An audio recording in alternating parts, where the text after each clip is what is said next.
Hello दोस्तों, नमस्कार।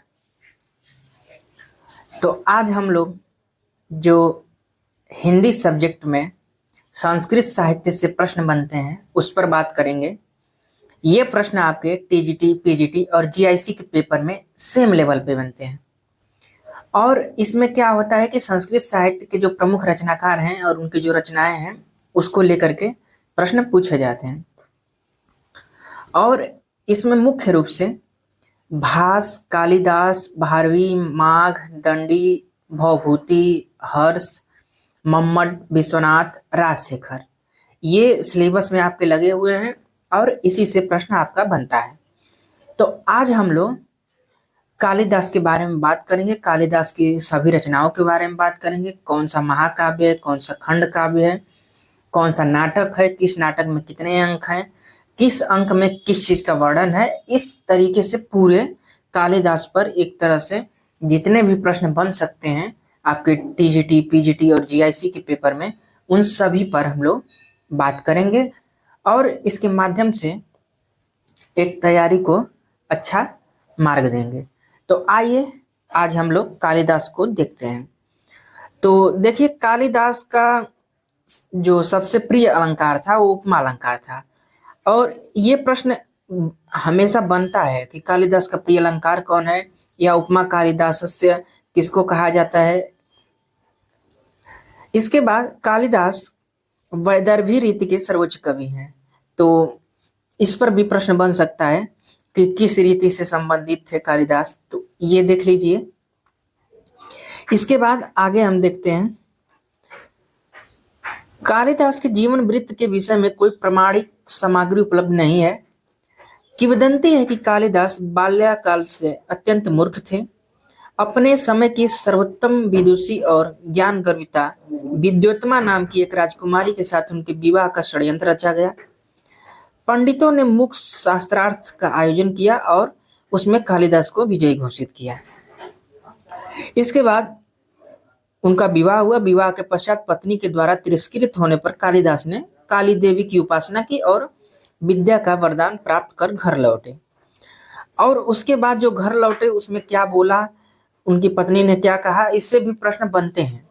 और उनकी पत्नी जी ने जो कहा उसके हर एक शब्द से कौन कौन से ग्रंथ की रचना की है, ये सब भी प्रश्न आपका बनता है। तो देखिए, कालिदास ने कहा कि अनावृत कपाटम द्वारम देहि, यानी कि दरवाजा खोलो। तो विद्योत्तमा ने उत्तर में कहा कि अस्ति कश्चित वाग विशेष, वाणी में कुछ विशेषता आ गई है। इसके बाद यहीं से कालिदास ने ये जो अस्ति कश्चित वाग विशेष है, इससे 3 ग्रंथों की रचना की है। अस्ति से जो आपका प्रारंभ होता है वो कुमार संभव है। कुमार संभव में जो पहला श्लोक है वो अस्ति से प्रारंभ होता है। मेघदूतम में कश्चित से प्रारंभ होता है और वाक से आपका रघुवंश प्रारंभ होता है।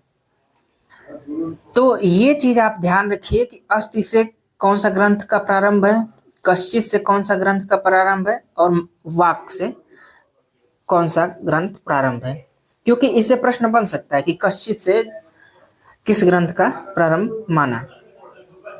अगला प्रश्न बन सकता है आपका कि इनकी जो रचनाएं हैं उसका क्रम लगाइए, क्योंकि क्रम के प्रश्न बन रहे हैं तो यहाँ भी बन सकता है।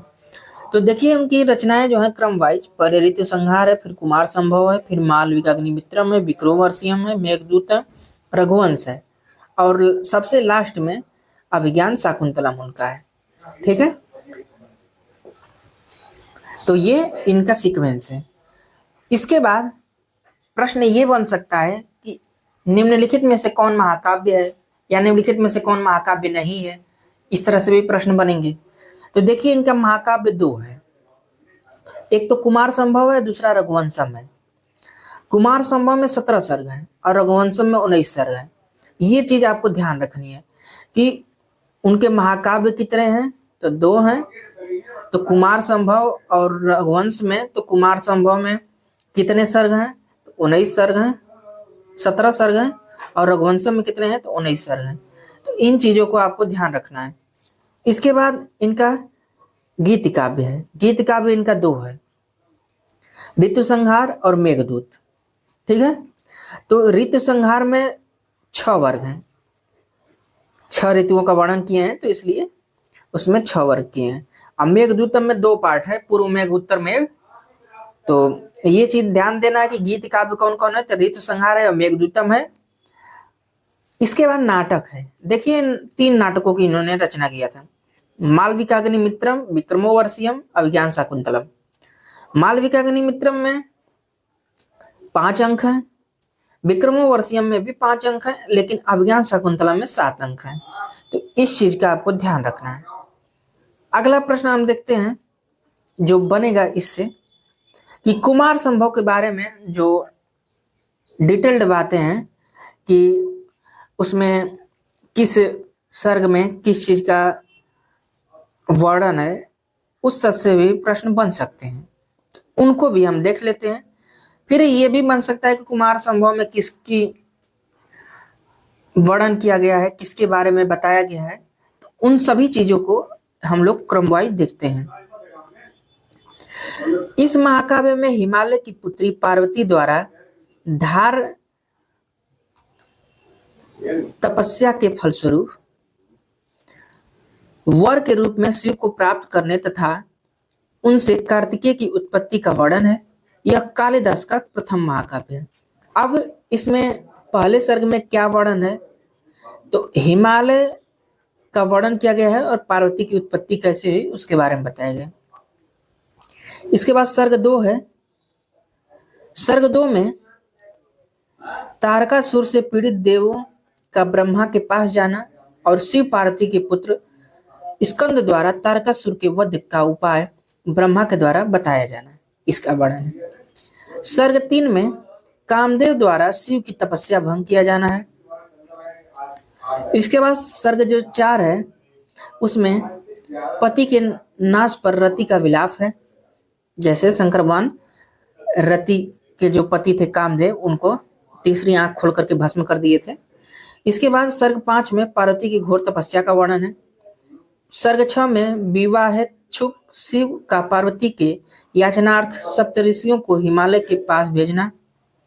सर्ग 7वें में शिव की वर यात्रा और पार्वती परिणय है। सर्ग 8 में शिव पार्वती का दाम्पत्य जीवन के लिए विहार वर्णन है। सर्ग 9 में दाम्पत्य सुखानुभव करते हुए विविध पर्वतों आदि पर घूमकर कैलाश पर्वत पर वापस आना। इसके बाद सर्ग 10 में कार्तिकेय का गर्भ में आना। सर्ग 11 में कुमार का जन्म तथा कुमार की बाल्य अवस्था का वर्णन है। सर्ग 12 में कुमार का सेनापतित्व। 13 में कुमार द्वारा सैन्य संचालन। इसके बाद सर्ग 14 में देवसेना का आक्रमणार्थ प्रयास। सर्ग 15 में देवासुर सैन्य संघर्ष। सर्ग 16 में युद्ध वर्णन और सर्ग 17 में तारकासुर वध। ये टोटल 17 सर्ग थे और 17 के बारे में किसमें किस चीज का वर्णन है ये सब हम लोगों ने देखा। इसके बाद हम लोग रघुवंश महाकाव्यम के बारे में देखेंगे कि इसमें किस सर्ग में किसका वर्णन है और ये किसको आधार बना करके लिखा गया है। तो देखिए इसमें मनु से लेकर के सूर्यवंशी के 31 राजाओं के जीवन का वर्णन है। इसमें राम के जीवन का विशद एवं विस्तृत वर्णन है। सर्ग 1 में राजा दिलीप की संतानहीनता और संतान प्रत्यार्थ कुल गुरु वशिष्ठ के आदेशानुसार कामधेनु की पुत्री नंदिनी की सेवा का व्रत लेते हैं। सर्ग 2 में नंदिनी की सेवा, राजा की परीक्षा, प्रसन्न नंदिनी द्वारा संतान लाभ का वरदान। सर्ग 3 में रघु का जन्म, इंद्र से युद्ध में विजय प्राप्ति तथा रघु का राज्याभिषेक। सर्ग 4 में रघु के दिग्विजय का वर्णन। इसके बाद सर्ग 5 में ब्रह्मचारी कौश द्वारा गुरु दक्षिणार्थ 14 करोड़ रुपए की याचना। सर्ग 6 में इंदुमती स्वयंवर का वर्णन। सर्ग 7 में अज इंदुमती का परिणय। सर्ग 8 में दशरथ जन्म, इंदुमती वियोग और अज का विलाप। सर्ग 9 में दशरथ का मृगा वर्णन, श्रवण कुमार की हत्या और दशरथ को शाप प्राप्ति। सर्ग 10 में पुत्रेष्टि यज्ञ, राम आदि 4 पुत्रों का जन्म। सर्ग 11 में सीता स्वयंवर और राम आदि का विवाह। सर्ग 12 में राम वनवास, सीता हरण, युद्ध, रावण वध। सर्ग 13 में राम का पुष्पक विमान से अयोध्या प्रत्यागमन तथा मार्गस्थ स्थलों का विशद वर्णन। सर्ग 14 में राम राज्याभिषेक, सीता परित्याग। सर्ग 15 में लव कुश जन्म, राम का स्वर्गारोहण। इसके बाद आपका सर्ग 16 में कुश का राज्याभिषेक, कुश का कुमुदती से विवाह। सर्ग 17 में कुश का स्वर्गवास, कुश पुत्र अतिथि का राज्याभिषेक। सर्ग 18 में अतिथि तथा उसके वंशज राजाओं का संक्षिप्त वर्णन और सर्ग 19 में अग्निवर्ण का राज्याभिषेक। ये प्रत्येक सर्ग में वर्णन मिलता है। इसके बाद हम लोग ऋतु संहार के बारे में देखते हैं। तो देखिए, ऋतु संहार में 6 सर्ग है और इसमें 6 ऋतुओं का वर्णन है। उसका क्रम देख लेते हैं, किस क्रम में ऋतुओं का वर्णन है। तो सबसे पहले आपका ग्रीष्म, वर्षा, शरद, हेमंत, शिशिर, वसंत, इन ऋतुओं का इस सीक्वेंस में वर्णन है। ऋतु संहार कालिदास की सर्वप्रथम रचना है और प्रथम गीति काव्य भी है। तो कालिदास की पहली रचना यही है, ठीक है। और कालिदास का पहला महाकाव्य कुमार संभव है।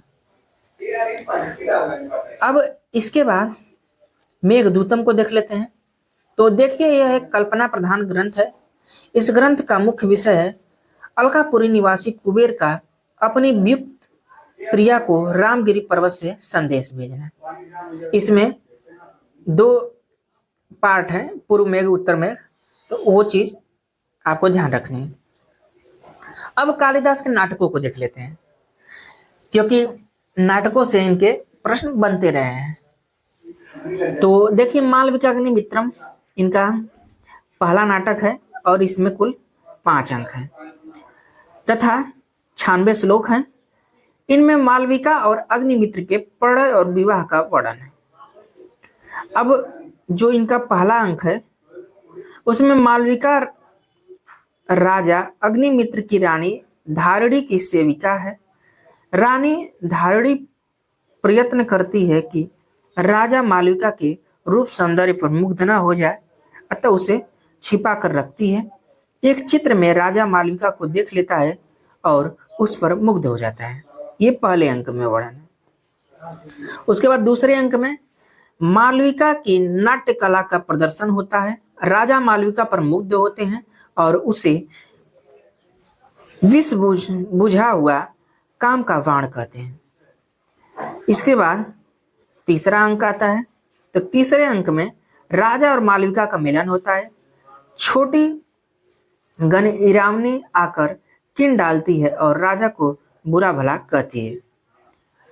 चौथा अंक में क्रुद्ध होकर रानी धारिणी मालविका और उसकी सखी बकुला वलिका को जेल में डाल देती है। विदूषक द्वारा मालविका और उसकी सखी को मुक्त कराया जाता है। ये चौथे अंक में। 5वें अंक में रानी धारिणी की अनुमति से राजा अग्निमित्र और मालविका के विवाह का वर्णन है। ये टोटल इतने अंकों में इन चीजों का वर्णन है। ये सब देख लीजिए, मालविका मित्र। इसके बाद इनका अगला जो नाटक है ये विक्रमोर्वशीयम है और इसमें 5 अंक हैं। ये कालिदास का सेकंड नाटक है। इसमें राजा पुरुरवा और उर्वशी नामक अप्सरा की प्रणय कथा वर्णित है।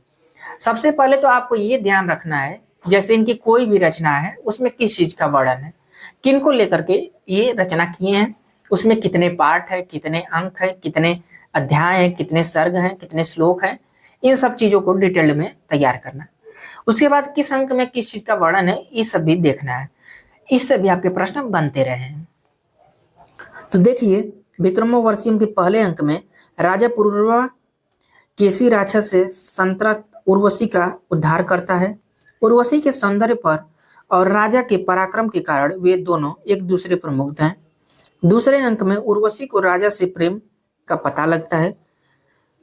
इसके बाद तीसरे अंक में भरत मुनि द्वारा उर्वशी को शाप देना कि पुत्र दर्शन तक वो अमृत लोक में रहे, उर्वशी राजा के पास रहती है। इसके बाद तीसरे अंक में चौथे अंक में ये गलती हो गई, ये जो चौथा अंक है, राजा एक विद्याधर कुमारी को देखकर मुग्ध होता है। इस पर क्रुद्ध होकर उर्वशी कार्तिकेय के गंधमादन उपवन में चली जाती है। कार्तिकेय का नियम था कि जो स्त्री इस उपवन में आएगी वह लता हो जाएगी। उर्वशी भी लता के रूप में परिवर्तित हो जाती है। राजा का लता को उर्वशी के रूप में परिवर्तित कर लेना, इसके बारे में इसमें वर्णन। इसके बाद पांचवें अंक में पुररवा का पुत्र आयुष का वर्णन। उर्वशी अपने पुत्र को जानबूझकर च्वयन ऋषि के आश्रम में छिपा रखा था, इस चीज का पूरा वर्णन। और अब आज का ये अंतिम नाटक जो है अभिज्ञान शाकुंतलम है, इसको देख लेते हैं। तो देखिए, यह कालिदास का सबसे सर्वश्रेष्ठ नाटक है और सबसे ज्यादा प्रसिद्धि इसी से मिली है। इसमें 7 अंक हैं। दुष्यंत तथा शकुंतला के मिलन का इसमें वर्णन है। वियोग तथा पुनर्मिलन ये पूरा डिटेल्ड में दिखाया गया है। 7वें अंक में क्या क्या वर्णन है उन सब चीजों को देख लेते हैं। तो देखिए, पहले अंक में दुष्यंत का कण्व ऋषि के आश्रम में प्रवेश, शकुंतला का दर्शन, भ्रमर से शकुंतला की रक्षा करना, शकुंतला का राजा के गुणों से मुक्त हो जाना, यहां तक पहले अंक में। दूसरा अंक है कि राजा शकुंतला पर अपने प्रेम की सूचना विदूषक को देता है, यानी कि शकुंतला से वो प्रेम का वर्णन है। तीसरे अंक में दोनों का गांधर्व विवाह होता है। देखिए, उनका विवाह जो होता है वो तीसरे अंक में होता है। इसके बाद जो चौथा अंक है, इसमें राजा द्वारा शकुंतला को अंगूठी देना, दुर्वासा ऋषि द्वारा शकुंतला को श्राप देना। श्राप है कि अवसर आने पर तुम्हारा पति तुम्हें नहीं पहचानेगा, ये चौथे अंक में वर्णन किया गया है। इसके बाद जो 5वां अंक है, इसमें शकुंतला राजा दुष्यंत के राजद्वार में पहुंचती है और राजा दुर्वासा ऋषि के शाप के कारण शकुंतला को नहीं पहचानता है और रोती हुई शकुंतला को एक अप्सरा उसकी माता मेनका उठा ले जाती है। ठीक है, इसकी माता मेनका थी। इसके बाद 6वें अंक में अंगूठी के मिलने पर राजा को शकुंतला के विवाह की बात याद आती है। इन चीज का 6ठे अंक में वर्णन है। और जो 7वां अंक है, इसमें मरीचि ऋषि के आश्रम में शकुंतला और पुत्र भरत से राजा का मिलन होना, ये 7वां अंक है। और यहाँ पे ये नाटक समाप्त हो जाता है, यानी कि शकुंतला और दुष्यंत का मिलन हो जाता है। इसमें कौन कौन पात्र हैं मुख्य रूप से वो देख लेते हैं। तो दुष्यंत, शकुंतला, कर्ण, दुर्वासा, मरीचि, भरत, अनसुईया, प्रियंवदा, शकुंतला की कथा महाभारत आदि के पर्व में वर्णित शकुंतला के पाख्यानों से ली गई है। ये सब चीजों का वर्णन है। अभिज्ञान शाकुंतलम की कथा मूल रूप से महाभारत के आदि पर्व से लिया गया है। पद्म पुराण के स्वर्ग खंड में भी यह कथा प्राप्त होती है, यानी कि पद्म पुराण और महाभारत के आदि पर्व, यहाँ से कथा उठाई गई है। कालिदास संस्कृत साहित्य के सर्वश्रेष्ठ कवि हैं। इसके बाद इसमें गुण देख लेते हैं। कालिदास में गुण है, प्रसाद, माधुर्य और ओज गुणों का प्राधान्य है अभिज्ञान शाकुंतलम। इसमें जो छंद है 24 छंदों का प्रयोग किया गया है, जिसमें मुख्य रूप से आर्या, वसंतिलिका, अनुष्टुप, शार्दूल, विक्रीडित, वंतस्थ, उपजाति, मालिनी, शिखरड़ी, मंदाक्रांता प्रमुख है। ये इन छंदों का प्रयोग इसमें प्रमुखता से किया गया। भारवी का जन्म 560 में हुआ था। भारवी शैव थे। इनका उपनाम आतपत्र भारवी था। तो देखिए, उपनाम पूछा जा सकता है, क्वेश्चन में पूछ सकता है कि किसका उपनाम आतपत्र भारवी है या आतपत्र है। इनका वास्तविक नाम दामोदर तथा भारवी इनकी उपाधि थी। अवंती सुंदरी कथा के अनुसार इनके पिता का नाम नारायण स्वामी था।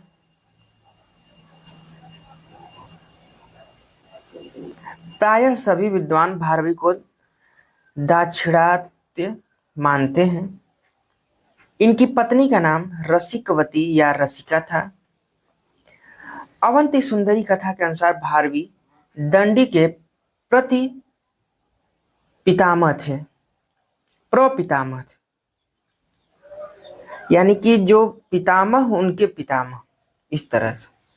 किंवदंती के अनुसार भारवी को एक अति प्रिय श्लोक था, सहसा विदधित न क्रियाम, कोई भी कार्य जल्दीबाजी में नहीं करना चाहिए।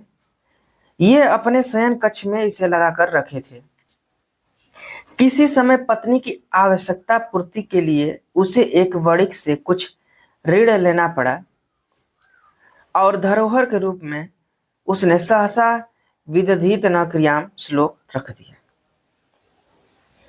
ये एक किंवदंती है।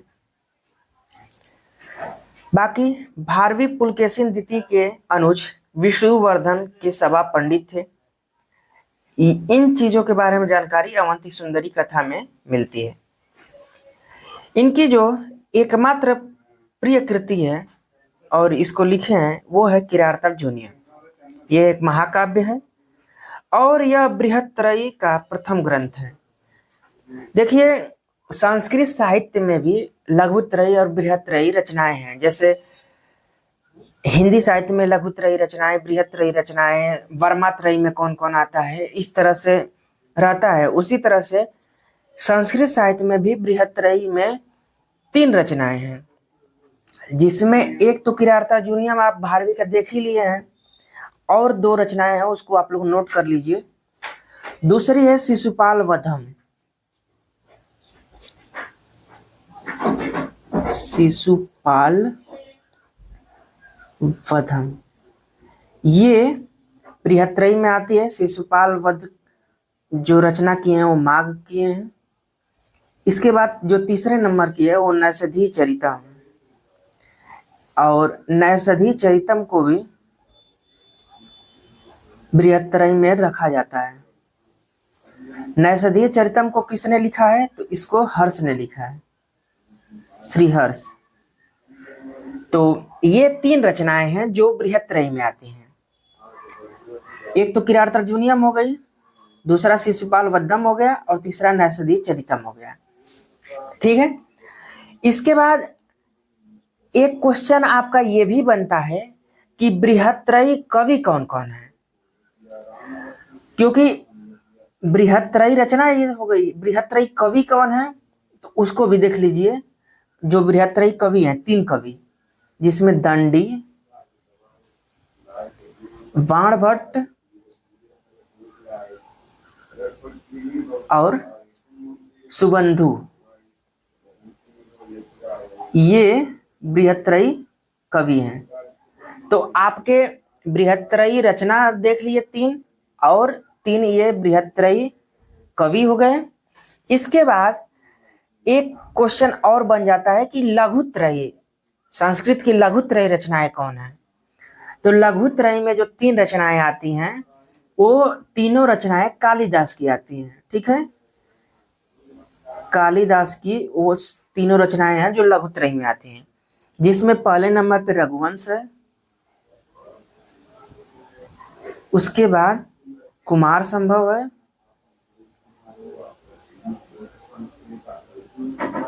और इसके बाद मेघदूत है। ये तीनों रचनाएं लघुत्रयी में आती हैं। तो आप लोग इसको जरूर ध्यान दें कि लघुत्रयी में कौन रचना आती है, बृहत्त्रयी में कौन आती है, बृहत्त्रयी में कौन कौन कवि आते हैं, क्योंकि इससे प्रश्न किसी न किसी तरीके से घुमा फिरा करके आपके पेपर में आ सकता है। तो इन पर आपको ध्यान केंद्रित करना है। बाकी अगर अच्छा लगे ये मैटर तो आप कहीं नोट कर लीजिए, क्योंकि ये चीजें तो आपको हमेशा याद नहीं रहेंगी, कंफ्यूजन तो रहेगा ही। तो इसको नोट डाउन कर लीजिए। आगे हम देखते हैं। तो अभी हम देख रहे थे कि इनका किरातार्जुनीयम एकमात्र महाकाव्य है, और ये बृहत्त्रयी रचना है, और इसमें कुल 18 सर्ग हैं। तो ये प्रश्न तो बनता है कि किरातार्जुनीयम में कितने सर्ग हैं? तो 18 सर्ग हैं। इसके बाद हम आगे देखते हैं किरातार्जुनीय में क्या वर्णन किया गया है। तो इसमें कौरवों पर विजय प्राप्ति के लिए अर्जुन का हिमालय पर्वत पर जाकर तपस्या करने, किरात वेशधारी शिव से युद्ध और प्रसन्न शिव से पाशुपत अस्त्र की प्राप्ति का वर्णन है। ये पूरी कहानी चलती है। अब हम लोग सर्ग वाइज देख लेते हैं कि किस सर्ग में किस चीज का वर्णन है, क्योंकि जिस लेवल से पिछले बार टीजीटी का पेपर बना था 21 में, उस आधार पर कुछ भी नहीं कहा जा सकता है कि किस डिटेल्ड में जाकर के क्वेश्चन पूछा जाए। तो ये देख लीजिए, पता चले पूछ दिया कि 10वें सर्ग में क्या है किरातार्जुनीयम के, तो आपको ये चीज मालूम रहे कि अच्छा ये है, हमसे गलती नहीं होगी। तो एक बार देख लीजिए, क्या पता आपके ध्यान में रहे, आप गलती न करें। पहले सर्ग में है कि दुर्योधन के शासन प्रबंध का वर्णन तथा युधिष्ठिर द्रौपदी का कौरवों के प्रति कर्तव्य विषयक संवाद। दूसरे सर्ग में युधिष्ठिर भीम का संवाद, व्यास का आगमन, व्यास ऋषि हैं। तीसरे सर्ग में युधिष्ठिर व्यास संवाद और अर्जुन का प्रस्थान। चौथा सर्ग शरद ऋतु का वर्णन है। पांचवा है हिमालय पर्वत का वर्णन। ठीक है, ये 5 सर्ग। इसके आगे छठा सर्ग, इसमें हिमालय पर अर्जुन की तपस्या, तपो विघ्नार्थ इंद्र का अप्सराओं को भेजना।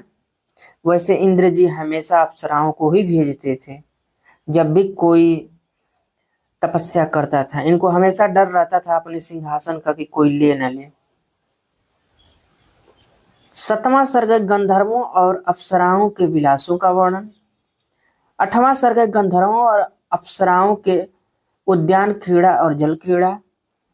सर्ग 9 है सायकाल और चंद्रोदय वर्णन, सूरत वर्णन, प्रभात वर्णन। सर्ग 10 है वर्षादि का वर्णन, अप्सराओं का चेष्टा वर्णन तथा उनका प्रयत्न वैफल्य। सर्ग 11 है इंद्र अर्जुन संवाद, मुनि रूप में इंद्र का आगमन। सर्ग 12 है अर्जुन की तपस्या, किरात वेशधारी शिव का आगमन। इसके बाद सर्ग नंबर 13 देखते हैं। तो 13 में है बाण के विषय में शिव के अनुचर और अर्जुन का विवाद।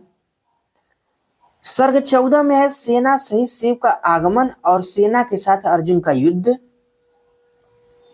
इसके बाद सर्ग 15 में चित्र युद्ध वर्णन। सर्ग 16 में शिव और अर्जुन का अस्त्र युद्ध। सर्ग 17 में सेना के साथ अर्जुन का युद्ध और शिव और अर्जुन का युद्ध।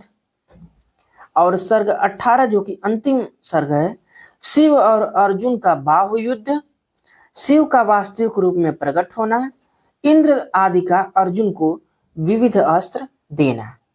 ये 18वें सर्ग में। इसके आगे कुछ महत्वपूर्ण बिंदुओं को भी देख लेते हैं, जिसमें भारवे अर्थ गौरवम, भारवे रिव भरवे प्रकृति, मधुरा भारवी गिरह आदि सूक्तियां वस्तुतः कवि की गरिमा को प्रकट करती हैं। ग्रंथ के आरंभ में श्री शब्द और ग्रंथ के अंत में सर्गांत में लक्ष्मी शब्द का प्रयोग इसकी प्रमुख विशेषता है। और यह प्रश्न बनता है कि किस ग्रंथ में श्री शब्द से आरंभ होता है या किस ग्रंथ में लक्ष्मी शब्द से अंत होता है। ये बहुत लोग कंफ्यूजन में ये सोचते हैं कि लक्ष्मी से प्रारंभ हुआ, श्री से अंत हुआ है, तो वो भी कंफ्यूजन नहीं पैदा करनी है। आपको ध्यान देना है कि श्री से इसका प्रारंभ हुआ है और लक्ष्मी से इसका अंत हुआ है। अब देख लेते हैं कि किरातार्जुनीयम का प्रधान रस कौन सा है। तो ये वीर रस है। तो ये भी ध्यान रखना है कि किस ग्रंथ का प्रधान रस वीर है, किसका करुण है, किसका श्रृंगार है। इसके बाद भारवी ने इसमें कुल मुख्य रूप से 13 छंदों का प्रयोग किया है और इनका जो प्रिय छंद था वो वंतस्थ है भारवी का। और प्रसिद्ध टीकाकार मल्लीनाथ ने भारवी की रचना की उपमा नारियल के फल से दी है। तो भारवी के ग्रंथ की उपमा किसने नारियल के फल से दिया है? तो मल्लीनाथ ने। नारियल के फल से किस ग्रंथ की उपमा दी जाती है? तो किरातार्जुनीयम की। किरातार्जुनीयम किसकी रचना है? तो भारवी की। इस तरह से आप लोग किस लेवल से प्रश्न बन सकता है, अपना प्रश्न बनाते रहिए और उसको अपने लेवल से तैयार करते रहिए। और ये उपमा देने के पीछे इनका जो मत था वो था कि जो ऊपर से कठोर है किंतु अंदर से कोमल और सरस। किरातार्जुनीयम के प्रथम 3 सर्ग विशेष कठिन है, अतः इन्हें पाषाण त्रय यानी 3 पत्थर कहा जाता है। संस्कृत साहित्य में भारवी रीतिकाल के जन्मदाता है, ये भी महत्वपूर्ण है। जैसा कि माँ का जो जन्म है वो गुजरात के श्री मालनगर में 7वीं शताब्दी के अंतिम चरण यानी 675 ईस्वी के लगभग हुआ था। तो गुजरात में इनका जन्म हुआ था 7वीं शताब्दी के अंतिम चरण में। इनके पिता का नाम दत्तक था और इनकी जो एकमात्र रचना है वह है शिशुपाल वध, जिसमें कि 20 सर्ग हैं और 1650 श्लोक हैं। तो ये प्रश्न हमेशा बनता रहा है कि शिशुपाल वध किसकी रचना है? तो माघ की रचना है। शिशुपाल वध में कितने सर्ग हैं? तो 20 सर्ग हैं। शिशुपाल वध में श्लोक कितने हैं? तो 1650 श्लोक हैं। ये 3 चीजें तो आपको कंफर्म होनी चाहिए। बाकी 7वीं शताब्दी इनका जन्म है और गुजरात के मालनगर में इनका जन्म हुआ था। अब इसके आगे, अभी हम लोगों ने कल बात किया था कि बृहत्त्रयी में कौन रचनाएं आती हैं, लघुत्रयी में कौन रचनाएं आती हैं और बृहत्त्रयी में कौन कवि आते हैं। तो उसको आप लोग जरूर देखें, पिछले वाली वीडियो में 12वीं वाले में। यह जो महाकाव्य है शिशुपाल वध, यह बृहत्त्रयी का दूसरा महाकाव्य है। अब माघ के विषय में सूक्ति एक प्रचलित है, इसको देख लेते हैं। उपमा कालिदासस्य भारवे अर्थगौरवम् दंडिना पाद लालित्यम माघे संति त्रयो गुणा। यानी कि माघ में ये सभी गुण मौजूद हैं। विशेषता, माघ की विशेषता यह है कि इन्होंने तीनों गुणों का मणिकांचन संयोग प्रस्तुत किया। इसमें प्रसाद, माधुर्य और ओज गुणों का संतुलित सामंजस्य है। उपमा, अर्थ, गौरव और पद लालित्य, इन तीनों गुणों की प्रचुरता के कारण माघे संति त्रयो गुणा उक्ति कवि वृंद में बहुत श्रुत है। माघे संति त्रयो गुणा। शिशुपाल वध की कथा महाभारत के सभा पर्व से ली गई है। तो ये भी याद रखना है कि शिशुपाल वध की कथा कहाँ से ली गई है और किस पर्व से ली गई है? तो सभा पर्व से। इस ग्रंथ का प्रारंभ श्री शब्द से होता है। श्री शब्द से किरातार्जुनीयम का भी प्रारंभ होता है और लक्ष्मीकांत होता है, इसका भी श्री शब्द से प्रारंभ होता है। अब शिशुपाल वध की कथा क्या है उसको देख लेते हैं। तो देखिए, इसमें देवर्षि नारद द्वारा शिशुपाल के पूर्व जन्मों का विवरण देते हुए उसके अत्याचारों का उल्लेख श्री कृष्ण से, उसके संहार की प्रार्थना, युधिष्ठिर से राजसूय यज्ञ में श्री कृष्ण का इंद्रप्रस्थ पहुंचना, शिशुपाल का अभद्र व्यवहार और क्रुद्ध श्री कृष्ण द्वारा उसका वध वर्णित किया गया है। ये पूरी स्टोरी शिशुपाल वध की कथा में वर्णित है। शिशुपाल वध का जो अंगी रस है वो वीर रस है, यानी कि शिशुपाल वध की जो कथा है वो वीर रस में लिखी गई है। अब शिशुपाल वध में 20 सर्ग हैं, तो सभी सर्गों में देख लेते हैं कि किस सर्ग में किस चीज का वर्णन है। क्योंकि इस तरह के प्रश्न बन सकते हैं कि किस सर्ग में क्या है। कम से कम आप इतना तो ध्यान रख सकते हैं कि पहले सर्ग में क्या है, लास्ट वाले में क्या है। बीच वाला मान लीजिए चीजें नहीं याद होती हैं, बहुत लेंदी हो जाता है, फिर भी एक बार देखे रहेंगे तो आपको ध्यान में तो रहेगा ही कि किसमें कौन सा है। अगर प्रश्न आता है जैसे सर्गों से ही पूछा जा सकता है तो वहां पे आप बता सकते हैं, और नए पैटर्न में कुछ भी पूछा जा सकता है, वो कह नहीं सकते हैं।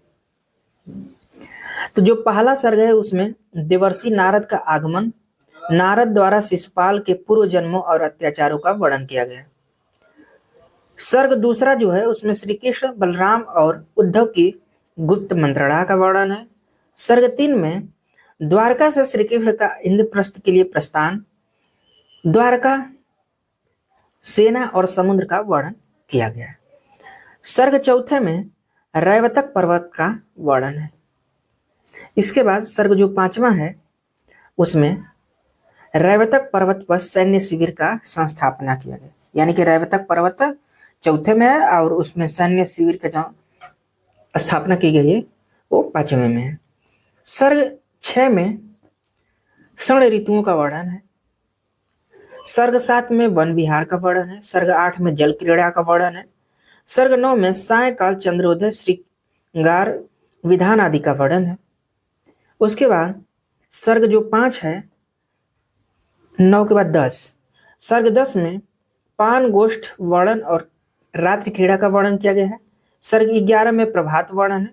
12 में यमुना नदी का वर्णन है। सर्ग 13 में श्री कृष्ण और पांडव का मिलन है। उसके बाद सर्ग 14 में युधिष्ठिर द्वारा राजसूय यज्ञ का प्रस्ताव, श्री कृष्ण की पूजा और भीष्म द्वारा उसकी स्तुति, इसका वर्णन है। सर्ग 15 में शिशुपाल का क्रुद्ध होना, तो ये तो ध्यान रखिए शिशुपाल वध है तो शिशुपाल कब गुस्सा हुआ था उसका वर्णन है 15 सर्ग में। इसके बाद सर्ग नंबर 16, इसमें शिशुपाल के दूत का श्री कृष्ण की सभा में उभयार्थक वाक्यों का प्रयोग। इसके बाद सर्ग 17 में श्री कृष्ण पक्षी राजाओं का अत्यंत क्रुद्ध होना। सर्ग 18 में दोनों सेनाओं का साक्षात्कार और घोर युद्ध का वर्णन है। सर्ग 19 में चित्रालंकार युक्त श्लोकों से विचित्र व्यूह रचना एवं युद्ध का वर्णन किया गया है। इसके बाद सर्ग 20 और ये अंतिम सर्ग है।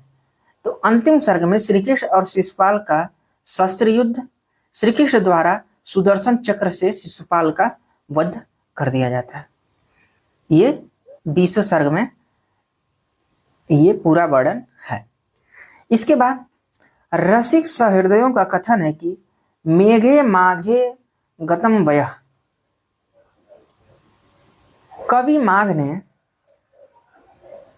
सूर्योदय और चंद्रास्त को देखकर महाकाय हाथी के दोनों ओर लटकते हुए 2 विशाल घंटों की कल्पना कवि ने की है। इस कल्पना की उत्कृष्टता के आधार पर माघ का नाम घंटा माघ पड़ गया। तो माघ का जैसे घंटा माघ किसका नाम है, तो ये माघ का नाम है। किस संदर्भ में है, तो ये इसका संदर्भ है। इसके बाद माघ ने शिशुपाल वध के जो प्रथम 9 सर्ग हैं उसमें अपने अक्षय शब्दकोश का पूर्ण प्रदर्शन किया है। जो शिशुपाल वध के पहले 9 चरण हैं उसमें अक्षय शब्दकोश का प्रदर्शन किए हैं। बाकी शिशुपाल वध में टोटल 20 सर्ग हैं। तो इस चीज का आपको ध्यान रखना है। तो सबसे बड़ी बात यह है कि कुछ लोग कंफ्यूज रहते हैं कि श्री हर्ष और हर्षवर्धन दोनों एक ही हैं, तो ऐसी बात नहीं है। देखिए जो हर्ष थे वो राजा थे और इनकी 3 रचनाएं बहुत ही फेमस हुई हैं। इनका समय 7वीं सदी था, 7वीं सदी का पूर्वार्ध मान सकते हैं। तो इन्होंने 3 वो नाटक लिखा था, जिसमें जो नाटक थे उनका नाम आप लोग देख लीजिए। पहला नाटक था प्रियदर्शिका, दूसरा था रत्नावली, और एक और नाटक तीसरा नंबर नागानंद। तो ये 3 नाटक लिखे थे। बाकी ये राजा थे तो ये अपने राज दरबार में अपने आश्रय में कवियों को भी आश्रय दिए थे, जिसमें बाण, मयूर, ये लोग बहुत ही सुप्रसिद्ध कवि थे, इनके आश्रयदात में रहते थे। बाकी जो श्री हर्ष हैं ये कवि हैं और ये 12वीं सदी के उत्तरार्ध में हैं। तो हर्षवर्धन के बारे में बताने का एकमात्र उद्देश्य ये था कि उस हर्ष और इस हर्ष में बहुत अंतर है। अब श्री हर्ष के बारे में हम लोग देख लेते हैं। तो श्री हर्ष 12वीं सदी के उत्तरार्ध में थे। एक जनश्रुति के अनुसार श्री हर्ष को मम्मट का मामा माना जाता है। ठीक है। अब इनके पिता का नाम हीर है, तो ये कंफ्यूजन ना हो। माता का नाम मामल्ल देवी।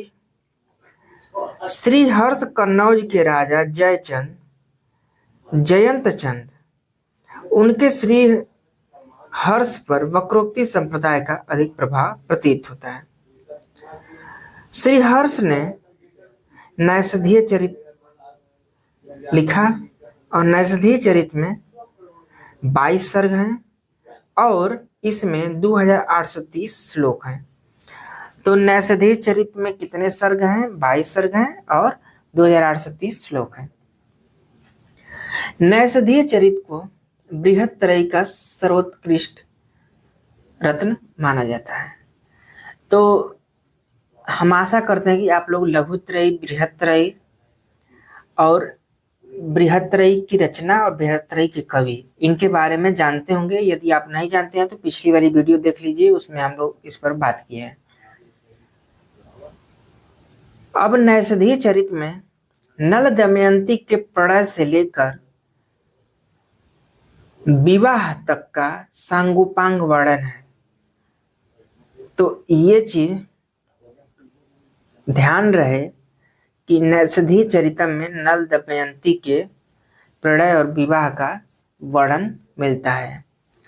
नैषधीय चरितम का जो मुख्य रस है वो श्रृंगार रस है। नैषधीय चरितम में वैदर्भी रीति की प्रधानता मिलती है। इसके बाद एक मत प्रचलित है कि इसकी जो रचना है वो कठिन होने के कारण विद्वानों की बुद्धि का व्यायाम हो जाता है, इसलिए नैषधीय चरितम को विद्वानों ने औषध या रसायन कहा है। ये प्रश्न बनता है कि किस रचना को औषध या रसायन के नाम से भी जाना जाता है या उसका लक्षण है। तो नैषधीय चरितम का ये चीज आपको ध्यान रहे। बाकी आगे हम लोग देख लेते हैं कि नैषधीय चरितम में जो 22 सर्ग है, सभी सर्गों में क्या वर्णन किया गया है और किस प्रकार से उसको दिखाने का प्रयत्न किया गया। देखिए, सर्ग जो पहला है इसमें नल और दमयंती का एक दूसरे के गुणों को सुनकर परस्पर आकृष्ट होना, नल का वन विहार, ये पहले सर्ग में है। सर्ग 2 में नल के आग्रह पर हंस का दमयंती के पास कुंडलिनीपुर जाना। सर्ग 3 में हंस का दमयंती के सामने नल का गूढ़ानुवाद, दमयंती की नल के प्रति अनुरक्ति और हंस का नल के पास लौटना। इसके बाद सर्ग 4 और 5वें में दमयंती की विकलता का भावपूर्ण वर्णन तथा पिता भीमसेन द्वारा स्वयंवर का निर्णय, इंद्र, अग्नि, यम, वरुण का नल को दूत बनाकर दमयंती के पास भेजना। अब सर्ग 6 में अदृश्य नल का दमयंती के यहाँ पहुंचना और उसका सौंदर्य देखना। सर्ग 7 में दमयंती का नक्सिक वर्णन किया गया है। इसके बाद सर्ग 8 में नल का प्रकट होकर देवों को संदेश दमयंती को सुनाना कि देव ने क्या संदेश दिया है। इसके बाद सर्ग 9 में नल दमयंती का वार्तालाप होता है। सर्ग 10 में दमयंती का स्वयंवर का वर्णन किया गया है। सर्ग 11 और 12 में सरस्वती के द्वारा राजाओं का परिचय दिया जाना। सर्ग 13 में 4 देवता और नल का सरस्वती द्वारा श्लेष युक्त वर्णन। सर्ग 14 में दमयंती का नल को वर्ण करना। सर्ग 15 में विवाह की तैयारी। सर्ग 16 में विवाह संस्कार आदि का वर्णन है। सर्ग 17 में दमयंती से वियुक्त करने का श्राप। सर्ग 18 में नल दमयंती का प्रथम मिलन तथा काम क्रीड़ा का वर्णन है। इसके बाद सर्ग 19 से लेकर के 22 तक नल दमयंती की दिनचर्या, देव स्तुति, चंद्रोदय, सूर्योदय आदि का वर्णन, नम दमयंती का विलास वर्णन, ये सब मौजूद है। इसके बाद नैषधीय चरित्र के सर्गांत में यानी सर्गों के अंत में श्लोकों में श्री हर्ष की निम्नलिखित रचनाओं का उल्लेख मिलता है। यानी कि नैषधीय चरित्र के अलावा इन्होंने आस्थर्य विचार प्रकरण, श्री विजय प्रशस्ति, खंडन खंड खाद्य, गौड़ो वीर सकुल प्रशस्ति, अणव वर्णन, छिंद प्रशस्ति, शिव शक्ति सिद्धि, नव साहसांग चरित चंपू काव्य, ये सब रचनाओं का जिक्र मिलता है। तो यानी नैषधीय चरित्रम के अलावा उन्होंने इन सभी रचनाओं को किया था। तो दोस्तों, हम ये उम्मीद करते हैं कि आप श्री हर्ष की रचना नैषधीय चरितम, उसके सर्ग और उससे संबंधित और भी चीजों को समझ गए होंगे। तो देखिए, भवभूति दक्षिण भारत में पदमपुर के निवासी थे। ठीक है, ये दक्षिण भारत के थे। इनका जो गोत्र था वो काश्यप गोत्र था। ये प्रश्न बन सकता है कि निम्नलिखित में से कौन कवि जो है वो दक्षिण भारत का है या किस कवि का गोत्र काश्यप है। इस तरह से प्रश्न बनाए जा सकते हैं, तो ये आपको ध्यान रहे। मूल नाम भी पूछा जा सकता है कि इनका मूल नाम क्या था। तो देखिए, इनका जो मूल नाम था वो श्रीकंठ या भट्ट श्रीकंठ, ये इनका मूल नाम या वास्तविक नाम था। बाकी भवभूति पदवाक्य प्रमाणज्ञ कहे जाते हैं, क्योंकि इन्होंने जो रचनाएं की हैं वो वहां पे लिखते हैं पदवाक्य प्रमाणज्ञ इस तरह से, तो इसलिए ये इनके नाम के साथ प्रसिद्ध हो गया है। इनके पिता का नाम नीलकंठ था। माता इनकी जो थी वो जातुकर्णी थी। जतुकर्णी है, टाइप मिस्टेक है, जातुकर्णी। और इनका जो समय है वो 8वीं शताब्दी के करीब माना जाता है, यानी 8वीं सदी का पूर्वार्ध मान सकते हैं। भवभूति का जो समय है वो 680 ईस्वी से 750 ईस्वी तक माना जाता है। देखिए, इन लोगों के समय के बारे में कुछ एग्जैक्ट मालूम नहीं चला, बस इधर उधर की रचनाओं से, या जैसे ये अपने स्वयं की रचना जो इनकी मालती माधव रचना है उसमें इन्होंने अपने वंश के बारे में परिचय दिया है। तो ऐसे करके ये एक अनुमान लगाया जाता है कि इनका समय इस समय पीरियड के बीच में रहा होगा। भवभूति संस्कृत साहित्य के उच्च कोटि के नाटककार और कवि हैं। कालिदास के बाद भवभूति सर्वश्रेष्ठ नाटककार माने जाते हैं और भवभूति करुण रस के सर्वश्रेष्ठ कवि हैं। तो करुण रस किसका फेवरेट है या कौन उसका सर्वश्रेष्ठ कवि है, ये भवभूति हैं। भवभूति के बारे में एको रस करुण एव ये उक्ति बहुत ही प्रसिद्ध है और इसे प्रश्न बने हैं कि एको रस करुणेय किसने कहा है या किसके संदर्भ में कहा जाता है, तो भवभूति के संदर्भ में। इनकी कृति देख लेते हैं। तो देखिए, भवभूति ने 3 नाटक लिखे हैं, मालती माधव, महावीर चरितम और उत्तर रामचरित। जो इनकी प्रसिद्धि का आधार है वो उत्तर रामचरित, जो आपकी मालती माधव रचना है, इसमें 10 अंक है और ये श्रृंगार रस प्रधान रचना है। उसके बाद महावीर चरित, इसमें 7 अंक है और ये वीर रस प्रधान रचना है। उत्तर रामचरित, इसमें भी 7 अंक है, ये करुण रस प्रधान रचना है। तो ये चीज आपको ध्यान जरूर होनी चाहिए कि किस नाटक में कितने अंक हैं और उसका प्रधान रस कौन सा है। वैसे तो देखने में आसान लगता है, लेकिन जब क्वेश्चन रूप में वस्तुनिष्ठ तरीके से पूछा जाता है, जैसे दे करके पूछ दिया गया कि मालती माधव में कितने अंक हैं, 7, 8, 10, 11, तो बहुत दिक्कतों का सामना करना पड़ सकता है। तो इसलिए आप लोग इसको जरूर याद करें, या कहीं नोट डाउन करना चाहें तो नोट डाउन कर लें। आगे मालती माधव के बारे में देख लेते हैं कि इसमें किस चीज का वर्णन है या क्या वर्णन किए हैं। तो देखिए, भवभूति ने मालती माधव में मालती और माधव का मकरंद और मदयंतिका के प्रणय और परिणय का वर्णन है। यह भवभूति का प्रथम नाटक है। यह श्रृंगार रस प्रधान है और इसमें गद्य और पद्य दोनों में पांडित्य प्रदर्शन का प्रयत्न किया गया है।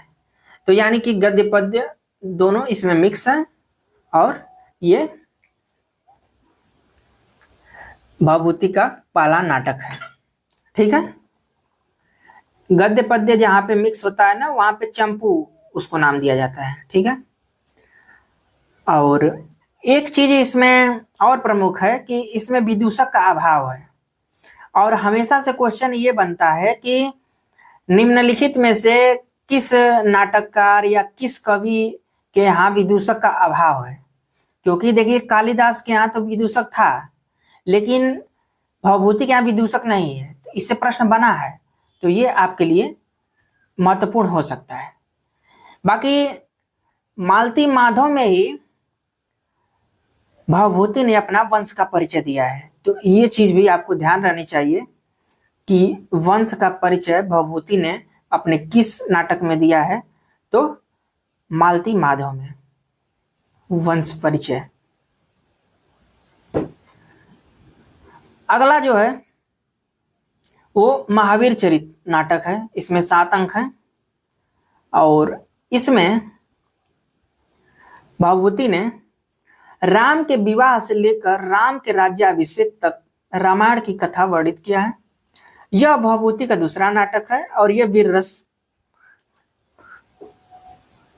प्रधान नाटक है और इसका जो गुण है वो ओज गुण है। तो जहां पर भी वीर रस होता है वहां पे ओज गुण होता है। इसमें राम कथा के अनुकूल अनुष्टुप छंदों का अधिक प्रयोग किया गया है। तो ये हो गया महावीर चरितम। और अब इसके बाद हम लोग देख लेते हैं उत्तर रामचरितम, जो कि इनकी प्रसिद्धि का बहुत बड़ा आधार रहा है। तो उत्तर रामचरितम में 7 अंक हैं। इसमें रामायण के उत्तरकांड की कथा वर्णित की गई है। इसमें सीता परित्याग, राम मिलन, लव कुश प्राप्ति, राम के द्वारा निर्दोष सीता के स्वीकार किए जाने का वर्णन किया गया है। अब अंक वाइज देख लेते हैं किस अंक में किस चीज का वर्णन है, क्योंकि उत्तर रामचरितम से यह भी पूछ देता है कि तीसरा अंक कौन है, चौथा अंक कौन है, दूसरा अंक कौन है, इस तरह से। तो देखिए, जो पहला अंक है इसमें राम चित्र विधि के में सीता को विवाह से लेकर अग्निशुद्धि तक के चित्र दिखाते हैं। ये इनके पहले अंक में ये वर्णन किया गया है, यानी कि चित्र दर्शन। इस जो पहला अंक है इसका नाम है चित्र दर्शन अंक।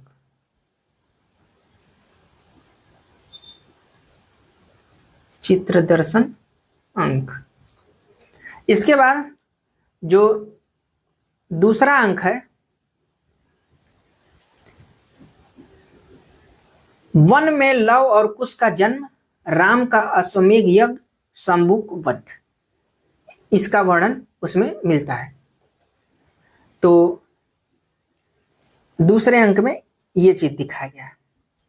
तीसरा जो अंक है उसमें पंचवटी के बारे में बताया गया है, यानी कि ये प्रश्न बनता है कि भवभूति के उत्तरामचरितम नाटक में पंचवटी प्रवेश या पंचवटी के बारे में किस अंक में वर्णन है, तो तीसरे अंक में।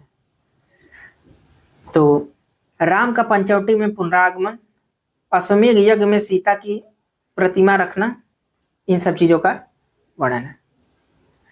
इसके बाद अंक चौथा जो है उसमें वाल्मीकि के आश्रम में वशिष्ठ, अंधरुति, जनक, कौशल्या आदि का आगमन, बालक लव का दर्शन, अश्वमेधी अश्व को पकड़ने के लिए लव का प्रस्थान। अंक पांचवा में लव द्वारा जृंभक अस्त्र का प्रयोग, चंद्रकेतु और लव का युद्धार्थ तैयार होना। और छठे अंक में लव और चंद्रकेतु का दिव्य अस्त्रों से घोर युद्ध, राम का आगमन, युद्ध बंद होना, कुश का आगमन, राम का अनुमान की लव कुश सीता के पुत्र हैं। और जो अंक सातवां है ये अंतिम अंक है, वाल्मीकि के आश्रम में गर्भ नाटक का अभिनय, सीता का निर्दोष सिद्ध करना और लव कुश और सीता का से राम का मिलन। यानी कि उत्तरामचरितम भवभूति का अंतिम और सर्वोत्कृष्ट नाटक है। इसकी कथा वाल्मीकि रामायण के उत्तरकांड पर आश्रित है। यह करुण रस प्रधान नाटक है। तीनों नाटकों में भवभूति ने अपने आप को पदवाक्य प्रमाणज्ञ कहा है, ये महत्वपूर्ण है। तो ये सब चीजें भवभूति के बारे में फेमस है। बाकी संस्कृत साहित्य में कालिदास के बाद भवभूति का ही नाम उत्कृष्ट नाटककार के रूप में लिया जाता है। उनके मालती माधव, महावीर चरितम और उत्तर रामचरितम, इन तीनों नाटकों के में उत्तर रामचरितम सर्वश्रेष्ठ नाटक है। इसमें भवभूति ने अपने आप को परिणत प्रज्ञ कहते हैं। भवभूति अपने किस नाटक में अपने आप को परिणत प्रज्ञ कहते हैं, तो उत्तर रामचरितम। भवभूति ने उत्तर रामचरितम में करुण रस ही माना है। तृतीय अंक का प्रारंभ करुण रस से होता है और इसकी समाप्ति एको रस करुण से होती है। भवभूति गौड़ी रीति के सर्वश्रेष्ठ कवि हैं। बाकी भवभूति मालती माधव और महावीर चरितम में गौड़ी रीति को अपनाए हैं। उत्तर रामचरितम में गौड़ी और वैदर्भी रीति का मणिकांचन संयोग किया गया है। भवभूति का भाषा पर पूर्ण अधिकार है। भवभूति अपने आप को वश्य वाक कहते हैं। तो ये ऐसे कवि हैं जिनकी रचनाओं में प्रसाद, माधुर्य और ओज, इन तीनों गुणों का समान रूप से मिश्रण मिलता है। भवभूति ने उत्तर रामचरितम में केवल सौरसैनी प्राकृत का प्रयोग किया है। ये महत्वपूर्ण आपके लिए हो सकता है, ठीक है। इसके बाद ये इंपॉर्टेंट प्रश्न बनता है इससे कि कालिदास ने अपने नाटकों में विदूषक को स्थान दिया किंतु भवभूति ने उनका परित्याग कर दिया। और ये हमेशा से पूछा जाता है कि किसने अपने नाटकों में विदूषक का जिक्र नहीं किया है या उसका परित्याग कर दिया है, तो वो आपके भवभूति हैं। तो जैसा कि महाकवि भास का जो समय है वो 450 ईस्वी के लगभग माना जाता है। भास कालिदास के पूर्ववर्ती आचार्य हैं और इसका वर्णन जो है कालिदास ने मालविकाग्निमित्रम की प्रस्तावना में किया है। तो इसलिए ये पता चलता है कि ये इनके पूर्ववर्ती आचार्य हैं। बाकी अगर प्रश्न मान लीजिए बनता है कि कालिदास के पूर्ववर्ती भास हैं, इसका जिक्र कहाँ मिला या कैसे पता चलता है, या कालिदास के किस नाटक में इसका प्रसंग है तो मालविकाग्निमित्र। संस्कृत के प्रथम एकांकी नाटक लिखने का श्रेय भास को ही जाता है। भास ने 5 एकांकी नाटक लिखे हैं। भास के टोटल 13 नाटक हैं। अब सभी नाटकों में कितने अंक हैं, उसमें किस चीज का वर्णन है, इन सभी चीजों को हम लोग देख लेते हैं। तो प्रतिज्ञा योगंधरायण इनका जो नाटक है उसमें 4 अंक हैं और इसमें उदयन के वासव दत्ता से प्रेम और विवाह का वर्णन मिलता है। इनका दूसरा जो नाटक है स्वप्न वासव दत्तम, इसमें कुल 6 अंक हैं और इसमें जो वर्णन है वो मंत्री योगंधरायण का वासव दत्ता अग्नि में जलकर मर गई, इस प्रवाद को फैलाकर उदयन का पद्यावती से विवाह कराने का वर्णन मिलता है। ये स्टेटमेंट को फैलाकर और उदयन के विवाह का वर्णन मिलता है। आगे जो तीसरा इनका नाटक है वो है पंचरात्र। इसमें 3 अंक हैं। इसमें यज्ञ की समाप्ति पर द्रोण ने दुर्योधन से दक्षिणा मांगी कि पांडवों को आधा राज्य दे दो, इसी चीज का इसमें वर्णन किया गया है। इसके बाद इनका जो चौथा नाटक है वो बाल चरित्र है। बाल चरित्र और बाल रामायण, इसमें बहुत लोग कंफ्यूज रहते हैं कि ये किसका नाटक है और जब एग्जाम में पूछा जाता है तो कंफ्यूजन में गलती कर देते हैं। तो देखिए बाल चरित्र जो है वो भास का नाटक है और इसमें कुल 5 अंक हैं। इसमें श्री कृष्ण के जन्म से लेकर कंस वध तक की कथा का वर्णन मिलता है। आगे जो 5वां नाटक है वो है प्रतिमा नाटक, जिसमें कि कुल 7 अंक हैं। इसमें रामायण की कथा का संक्षेप में वर्णन है। इनका जो 6वां नाटक है वो है अभिषेक नाटक और इसमें कुल 6 अंक हैं। इसमें रामायण के किष्किंधा कांड से युद्ध कांड तक की सारी कथा संक्षेप में दी गई है। अंत में रावण वध के पश्चात राम के राज्याभिषेक का भी वर्णन इसमें मिलता है। इसके बाद इनका जो 7वां नाटक है वह है अविमारक और इसमें 6 अंक हैं। इसमें राजकुमार अविमारक का राजा कुंती भोज की पुत्री कुरंगी के साथ प्रणय विवाह का वर्णन मिलता है। 8वां इनका जो नाटक है वो चारुदत्त है। चारुदत्त में कुल 4 अंक हैं। इसमें निर्धन किंतु उदार मना ब्राह्मण चारुदत्त और वसंत सेना नाम की वेश्या के प्रणय का वर्णन है। देखिए नाम आप याद करिए कि चारुदत्त है, वसंत सेना नाम की वेश्या है। इसमें भरत वाक्य नहीं है।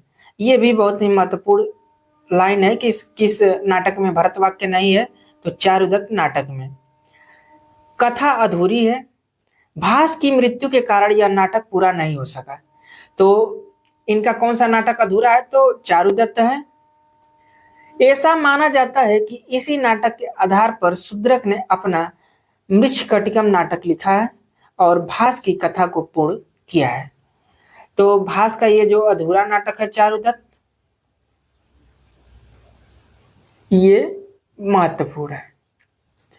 इसके बाद इनकी एकांकियां हैं। तो 9वीं एकांक मतलब कि 8 नाटक है और ये 9वां एकांकी है।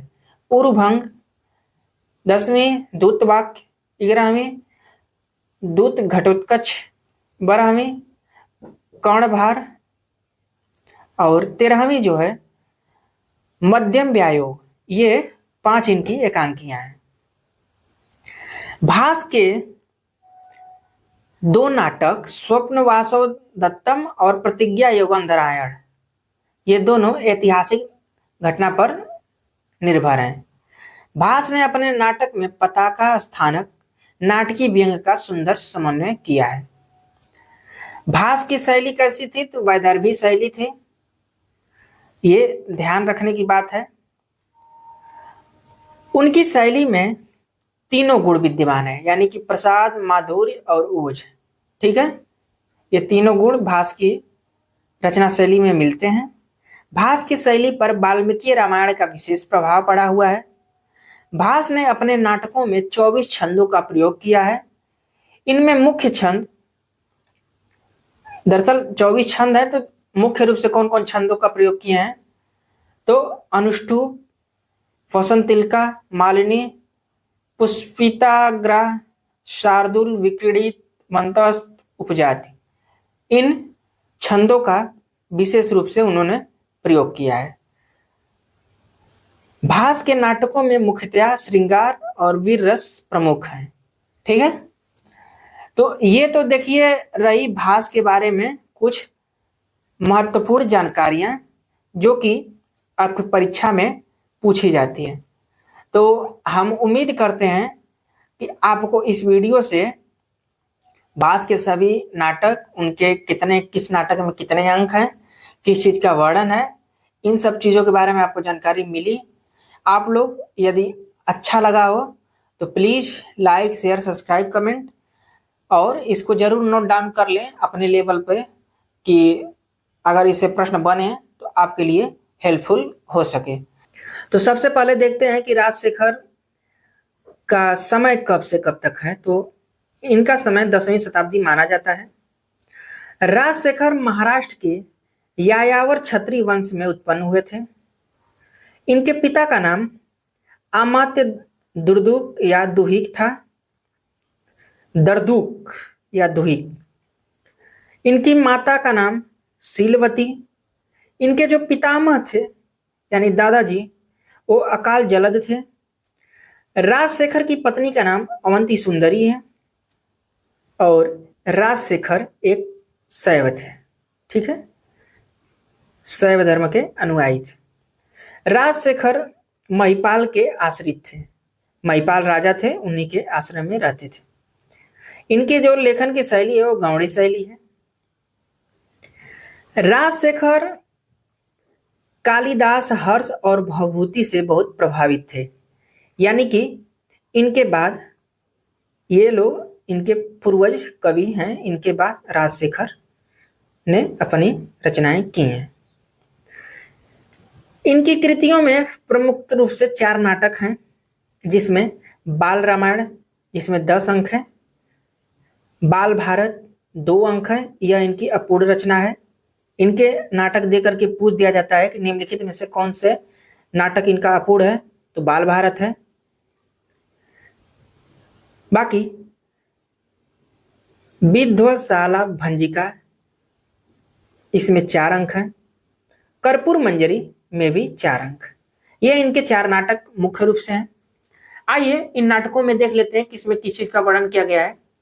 बाकी एक चीज का आप लोग विशेष ध्यान रखें कि बाल रामायण इनका है, राजशेखर जी का, और बालचरित महाकवि भास का है, क्योंकि इसमें बहुत कंफ्यूजन बनी रहती है और दिक्कत का सामना करना पड़ता है।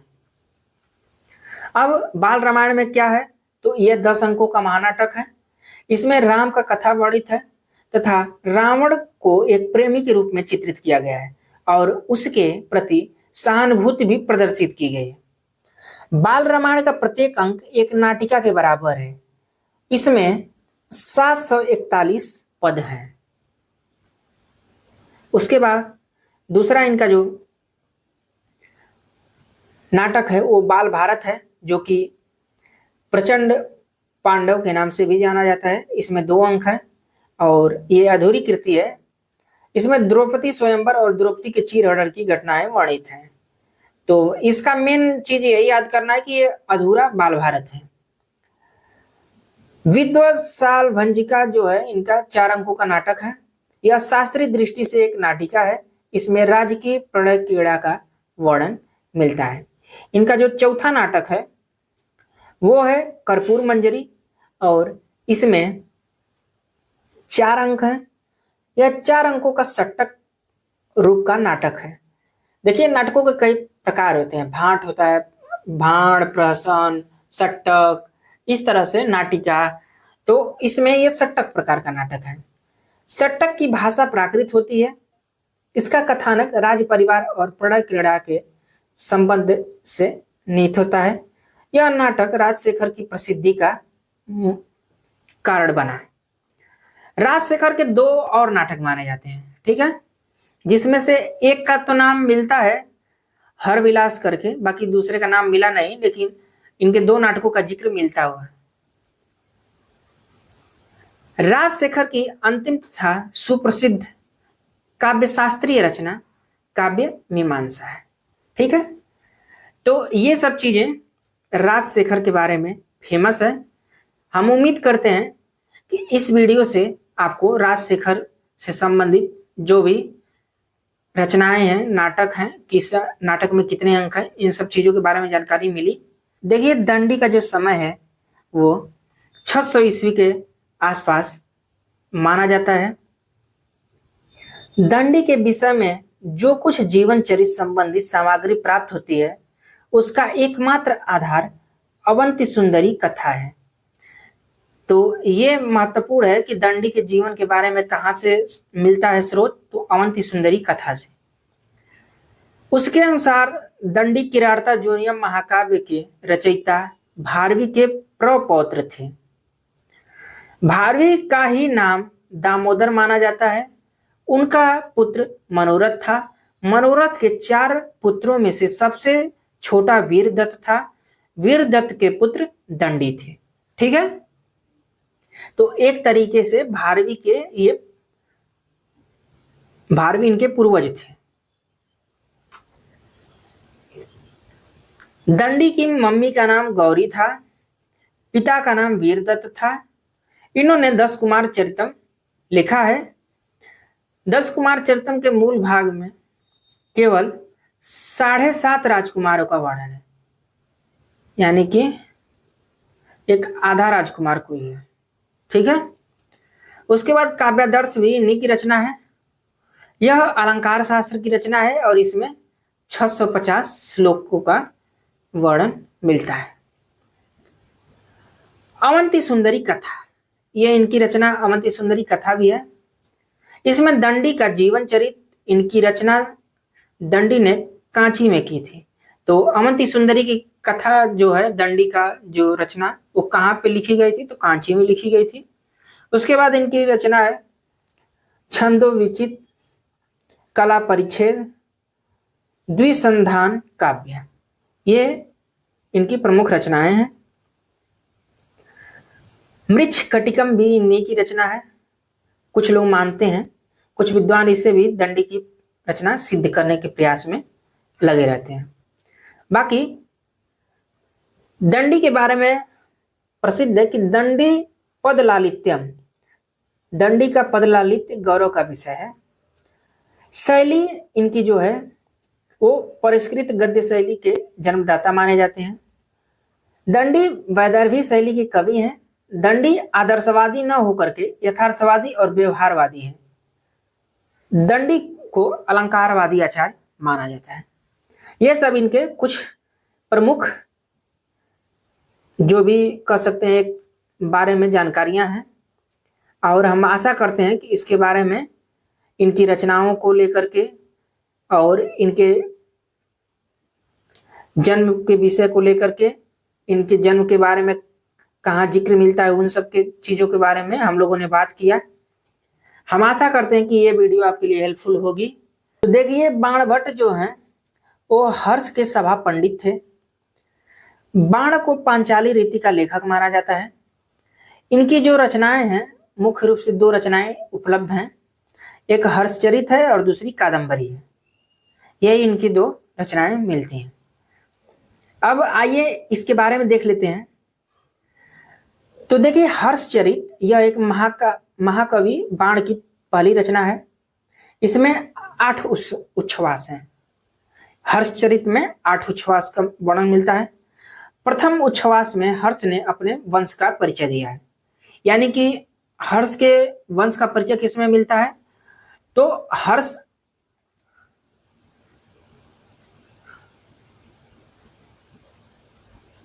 हर्षचरित में। आगे के 6 उच्छ्वासों में हर्ष के पूर्वज का वर्णन करते हुए हर्ष के जन्म से लेकर राज्यश्री के मिलने तक का वर्णन करते हैं। हर्षचरित महाकवि बाण की प्रथम और अपूर्ण कृति है। ये प्रश्न कई परीक्षाओं में बनते हैं कि कौन सी रचना अपूर्ण है, तो अपूर्ण रचनाओं को आप लोग एक जगह कलेक्ट करके जरूर लिखें। आइए आगे देख लेते हैं कादंबरी के बारे में। तो देखिए, जो कादंबरी है यह बाण की प्रौढ़ और अंतिम कृति है। इसमें एक काल्पनिक कथा का वर्णन मिलता है। यह गद्य काव्य का कथा भेद है।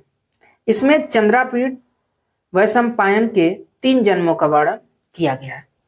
तो देखिए, बाणभट्ट का 2 रचना है, हर्षचरित और कादंबरी। हर्षचरित में 8 उच्छ्वास हैं। प्रथम उच्छ्वास में हर्ष ने अपने वंश का वर्णन किया है। बाकी 6 उच्छ्वासों में इनके पूर्वजों को जन्म से लेकर राजश्री के मिलने तक का वर्णन है। कादंबरी में चंद्रापीड़ और वैशंपायन का 3 जन्मों का वर्णन किया गया है। ये तो रहा बाणभट्ट के बारे में। अब शूद्रक। तो देखिए, शूद्रक से जो प्रश्न बनता है वो यही बनता है कि शूद्रक का वास्तविक नाम सिमुक या सिमुक था। शूद्रक वैदर्भी रीति का कवि है। इनकी जो कृति है वो मृच्छकटिकम है। ये प्रश्न बनता है कि मृच्छकटिकम किसने लिखा है, तो शूद्रक ने। इस नाटक में कुल 10 अंक हैं, यानी मृच्छकटिकम में कुल 10 अंक हैं। यह रूपक का एक भेद प्रकरण है। इसमें एक निर्धर ब्राह्मण चारुदत्त का वसंत सेना नामक गणिका वेश्या से प्रेम का वर्णन है। वसंत सेना नाम की गणिका थी और चारुदत्त नाम का गरीब ब्राह्मण था। उसकी कथा इसमें वर्णित की गई है मृच्छकटिकम। इसके बाद विशाख दत्त। विशाख दत्त की जो कृति है वो मुद्रा राक्षस है, और इससे यही प्रश्न बनता है कि मुद्रा राक्षस किसकी कृति है, विशाख दत्त। इसके बाद हम लोग हर्षवर्धन के बारे में देख लेते हैं। तो हर्षवर्धन के 3 नाटक मिलते हैं और ये बहुत ही फेमस नाटक हैं, जो कि प्रियदर्शिका, रत्नावली, नागानंद। प्रियदर्शिका में 4 अंक हैं, यह नाटिका है। रत्नावली में भी 4 अंक हैं, यह भी नाटिका है। बाकी नागानंद में 5 अंक है और यह नाटक है। इसके बाद जयदेव है। जयदेव की जो कृति है वो गीत गोविंद है, और गीत गोविंद किसकी रचना है यही बस पूछा जाता है, तो इसलिए आप लोग इसको ध्यान रखें। बाकी 2 रचनाकार और हमारे सिलेबस में लगे हुए हैं, उनको भी आप लोग देख लीजिए। जैसे कि एक तो मम्मट लगे हुए हैं। तो मम्मट से अभी तक जो भी हिंदी साहित्य के संस्कृत में जो भी इनसे पूछा गया प्रश्न है वो यही पूछा जाता है कि मम्मट की कौन सी रचना है, तो काव्य प्रकाश है। और बहुत पूछा जाएगा तो काव्य प्रकाश कब लिखा गया था, तो 11वीं शताब्दी के आसपास लिखा गया था। और इनका एक स्टेटमेंट है काव्य गुण को लेकर के, काव्य लक्षण को लेकर के, तद 200 शब्दार्थों सगुणा वर्णलंकृति पुनः क्वापि। यही स्टेटमेंट बार बार पूछा जाता है कि तद 200 शब्दार्थों, ये सब किसका स्टेटमेंट है। 4 ऑप्शन देकर के पूछ लिया जाता है। तो ये आपके मम्मट का स्टेटमेंट है। और एक रचनाकार हमारे लगे हुए हैं विश्वनाथ जी। तो विश्वनाथ से ज्यादातर ये पूछा जाता है कि इनका समय पीरियड क्या रहा है, तो 14वीं सदी है।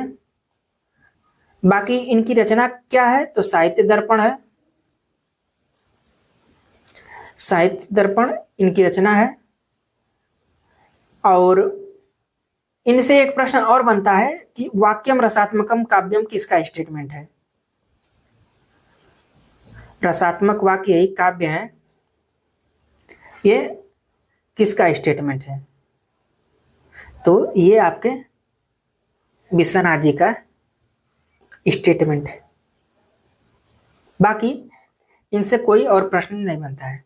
तो हम उम्मीद करते हैं कि आपको विश्वनाथ, मम्मट, जयदेव, उसके बाद हर्ष, विशाख दत्त, शूद्रक और बाणभट्ट के बारे में कुछ महत्वपूर्ण जानकारी मिली होगी।